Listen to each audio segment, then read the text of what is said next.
पुरानी स्टोरी है और इसको एक्सपैंड करना पूरा है हमको आज।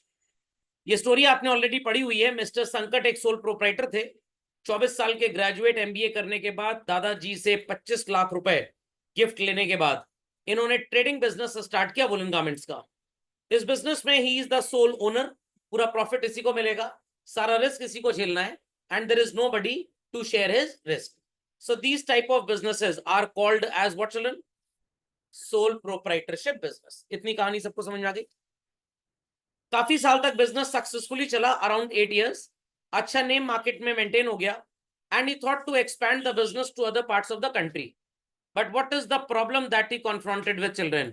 ही required more money and managerial expertise. जैसे बुकलेट आपको मिलती है, आपको बुकलेट मैनेज करनी चाहिए कि खोए ना, चोरी ना हो। तो ये भी सोच रहा है कि मेरा बिजनेस ऐसा चले कि अच्छे तरीके से मैनेज हो जाए। तो इसने अपने एक फ्रेंड को पकड़ा जिसका नाम क्या था? मोचन। और उससे कह रहा है कि भाई तुम 25 लाख रुपए कंट्रीब्यूट करो, तो जो राइट्स मेरे हैं बिजनेस में वही राइट्स तुम्हारे भी हो जाएंगे। जो कैपिटल मैंने कंट्रीब्यूट किया तुम भी उतना ही कंट्रीब्यूट कर दो, तो प्रॉफिट शेयरिंग रेशियो भी बराबर का हो जाएगा। This type of business is named as what children? Partnership business. Business बहुत बढ़िया चल रहा था, दिन दुगनी शाम चौगनी तरक्की कर रहा था। They wanted to further expand it and convert it into a manufacturing unit. But manufacturing unit के लिए बहुत पैसा चाहिए, and they estimated a total requirement of how much? Around 20 crore. अब प्रश्न उठता है कि भाई 20 करोड़ रुपए आएंगे कहां से?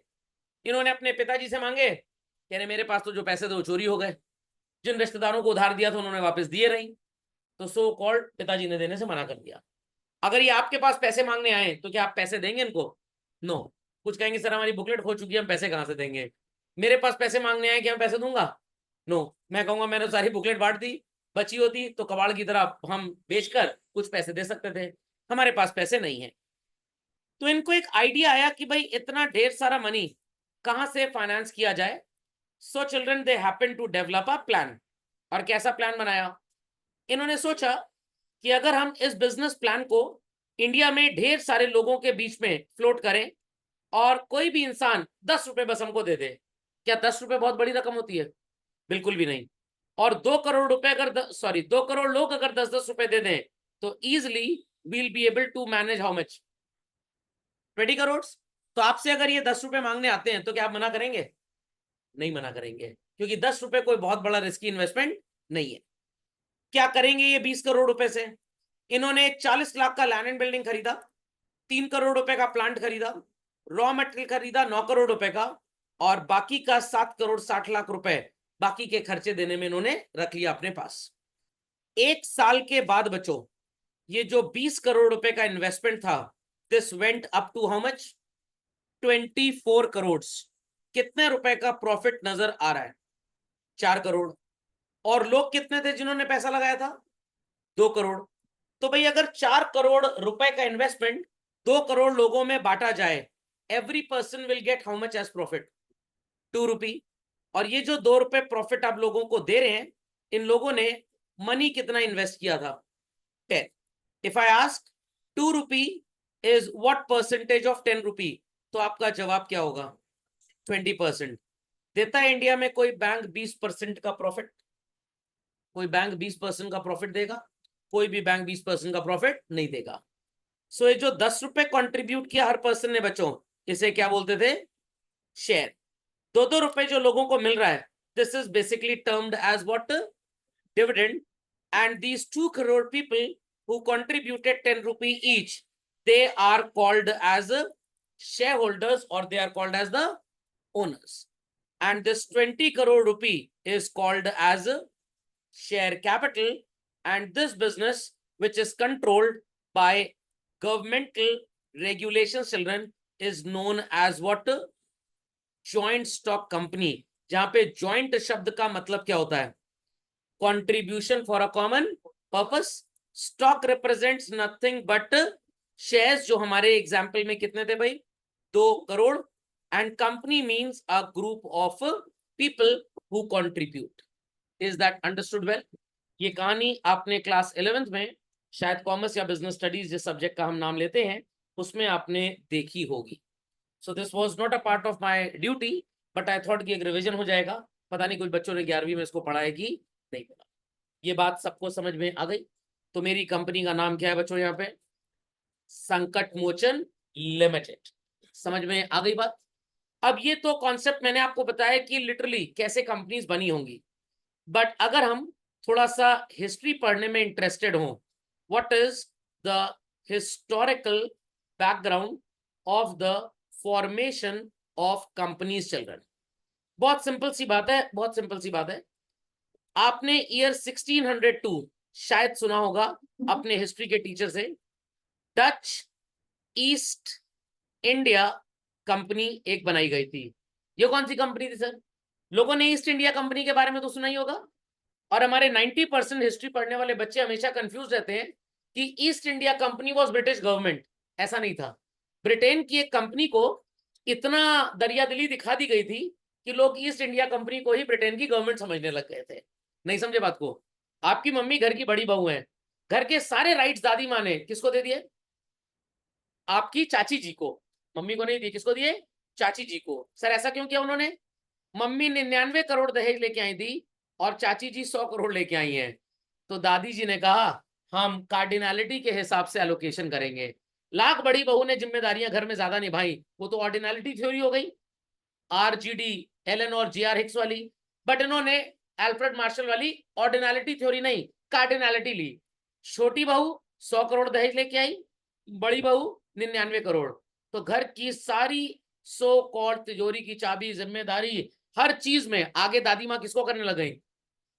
चाची जी को या घर की छोटी बहू को। चाची जी तो आपकी लगी, मैं तो छोटी बहू बोलूंगा क्योंकि मैं तो दादी जी के समकक्ष का हूं। तो इन दैट केस घर में चाची जी जो 100 करोड़ लाई थी, लोग चाची जी को मोहल्ले में क्या समझने लग गए? बड़ी बहू नहीं, सासू माँ। क्योंकि दादी जी ने अपनी पूरी ड्यूटीज, पूरी अथॉरिटी, रिस्पॉन्सिबिलिटी किसको डेलीगेट कर दी? छोटी बहू। सर CB100 तो मोटरसाइकिल लग रही है हमको, हीरो होंडा की। खोपड़े में बात गई। तो ईस्ट इंडिया कंपनी को ब्रिटेन की गवर्नमेंट ने इतने राइट्स दे दिए, इतने राइट्स दे दिए कि लोग समझने लग गए कि ईस्ट इंडिया कंपनी ही कौन है? अंग्रेज सरकार है। बट रियलिटी में ऐसा नहीं था। अभी मैंने कुछ दिन पहले एक वीडियो आप लोग के साथ शेयर किया था, वो वीडियो यही दिखाने के लिए शेयर किया गया था। तो ईस्ट इंडिया कंपनी एकदम रिलायंस की तरह थी, एकदम गूगल की तरह थी, एकदम टाटा की तरह थी। बट राइट्स भारत सरकार उसको इतने दे दे, गूगल को और रिलायंस को और टाटा को, कि पता लगे कि वो अपने कानून बनाने लग जाए, सब चीज टाटा और रिलायंस के हिसाब चलेगा, तो अब हिंदुस्तान को टाटास्तान या रिलायंसस्तान ही समझने लग जाएंगे। तो वैसे ही 1602 में डच ईस्ट इंडिया कंपनी हुआ करती थी, और इसी कंपनी को माना जाता है एज पर हिस्ट्री की किताबों के हिसाब से कि ये पहली कंपनी थी जिन्होंने लोगों से कंट्रीब्यूशन लिया। और ये लोगों से कंट्रीब्यूशन लेकर करते क्या थे? ये लोगों से कंट्रीब्यूशन करते थे, लेते थे पैसा और निकल जाते थे घूमने टहलने लोफरेटी करने। कहाँ निकल जाते थे? वॉयज पे। वॉयज किसको बोलते हैं? शिप की जो जर्नी होती है उसे क्या बोला जाता है? वॉयज। और मान लीजिए कि कंट्रीब्यूशन लिया लेटस से 200 लोगों से। कितना कंट्रीब्यूशन लिया? मान लेते हैं कि 100 पाउंड सबसे ले लिया। कितना? 100 pounds. What is 200 multiplied by 100 pounds? Very good. 20,000 pounds लेकर निकल गए वॉयज पे, और सोचा कि कुछ खजाना वगैरह किसी आइलैंड से लेके आएंगे, क्योंकि उस समय तो दुनिया उतनी डेवलप नहीं थी जितनी आज डेवलप्ड है। और खजाना मिलता भी था और कितनी बार नहीं मिलता था, और मेजोरिटी केसेस में शिप तो रास्ते में गोल हो जाते थे। आजकल भी होता है, शिप लेके जा रहा है ऑयल मान लीजिए, तो ऑयल की जितनी वैल्यू होती थी वो वैल्यू अलग अलग कंट्रीज के बड़े बड़े ऑयल कंपनीज पे करते थे शिपिंग कंपनी को। शिप से ऑयल आ गया तो बेच के पैसा कमा लिया, और अगर शिप डूब गया तो इंश्योरेंस कंपनी 100% तो मुश्किल ही दे। तो अल्टीमेटली ऑयल कंपनीज को नुकसान होता था। ऑयल कंपनीज का नुकसान होगा तो जो उनके शेयर होल्डर्स होंगे उनका भी नुकसान हो जाएगा। तो पहले ये चीज डायरेक्टली ऐसी ही चलती थी। तो 20,000 पाउंड लेके वॉयज पे निकले, पता चला 10 में से 4 शिप तो डूब गए। 4 शिप डूब गए, वापस आएंगे 6, और वो 6 अगर कोई खजाना वगैरह लेके आते थे तो इन कॉन्ट्रीब्यूटर्स के साथ 200 लोगों के साथ उसको बांटते थे। तो उस जमाने में कंपनीज ऐसे चला करती थी। But as of today things have changed a lot. Basically आज कोई इस तरह का सट्टेबाजी का बिजनेस नहीं चलता। Today they have proper businesses and all. और आज तो आप अपनी कंपनी का शेयर बाजार में तभी बेच पाओगे जब आप गवर्नमेंट को और लोगों को अश्योर करिए कि हमारा कोई बिजनेस है। अगर आप कहें कि नहीं देखेंगे कौन सा बिजनेस करना है, लो पैसा दे दो पहले, क्या लोग पैसा देंगे? लोग चप्पल देंगे कायदे से, पैसा नहीं देंगे। Fundamental is understood. तो this is the practical historical background कि कंपनीज उस जमाने में कैसी हुआ करती। बट खैर आजकल ऐसा कुछ नहीं होता है। तो सबको इस समझ में आ गया what is a joint stock company children? Any doubts? Many doubts on this? Confirm? तो इन चीजों को प्लीज मार्कअप कर लें।